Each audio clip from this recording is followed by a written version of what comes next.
Welcome sa aking YouTube channel, Sir MTV.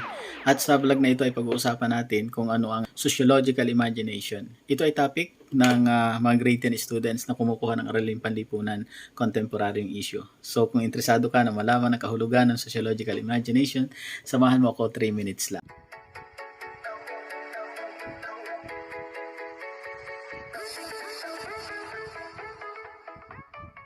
Sa isang lipunan ay mayroon niyang magkakaibang paniniwala, magkakaibang pagpapahalaga, magkakaibang opinion. So nariyan niya sa ating lipunan. At ang hindi pagkakaunawaan sa ating lipunan ay nagdudulot ng iba't ibang isyong panlipunan. Ang tanong, kailan nga ba nagiging isyong panlipunan ang isang isyo? Ang isyong panlipunan, ito ay pampublikong usapin. Sinusolusyonan ito ng public.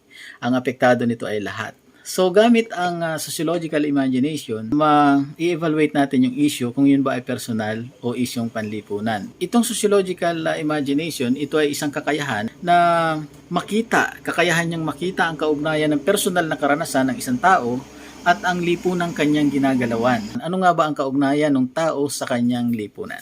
Sa pamagitan din ng sociological imagination, masusuri natin ang connection. Yung connection at interaction ng mga isyong personal at ang isyong panlipunan. So dalawa yan. May isyong personal, tulad ng sinabi natin, ang isyong personal ay sa pagitan mo lang, i-issue mo sa iyong sarili, sa iyong kaibigan o kaya sa iyong pamilya. Personal, private yan. Ang isyong personal ay kayo-kayo rin lamang ang makakapagbigay ng solusyon dyan. Ngayon, itong sociological imagination, mahalaga rin ito sa pagbibigay ng connection, tulad ng nasabi natin, sa mga pangyayari sa ating buhay bilang individual, bilang tao, at ang pangkalahatang kaganapan sa lipunang ating ginagalawan. Gamit ang sociological imagination, so maiipaliwanag natin yan ng maayos. Halimbawa, ang traffic dito sa Pilipinas, gamit ang sociological imagination at ikaw ay na-late ka sa pagpasok sa school, sa iyong trabaho, kaya so gamitin natin ang sociological imagination. Ito ba'y kasalanan mo lamang? Ito ba'y personal na issue? O ito ay involved din yung isyong panlipunan, yung pagkahuli mo sa trabaho, na-late ka sa trabaho, na-late ka sa paaralan.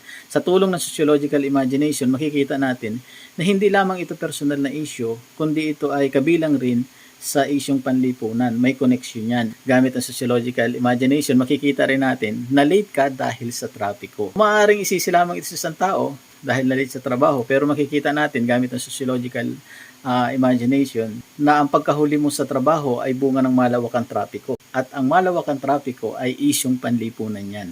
So makikita natin dyan na yung isyong panlipunan ay naapektuhan din, nagiging isyong personal na rin. Okay, kaya nga yung pagkahuli sa trabaho, hindi lamang isisisi sa iyo bilang tao, bilang empleyado, bilang estudyante, kundi ito ay isyong panglipunan din. Okay, so yun lang. Ingat kayo at God bless you all. Thank you so much.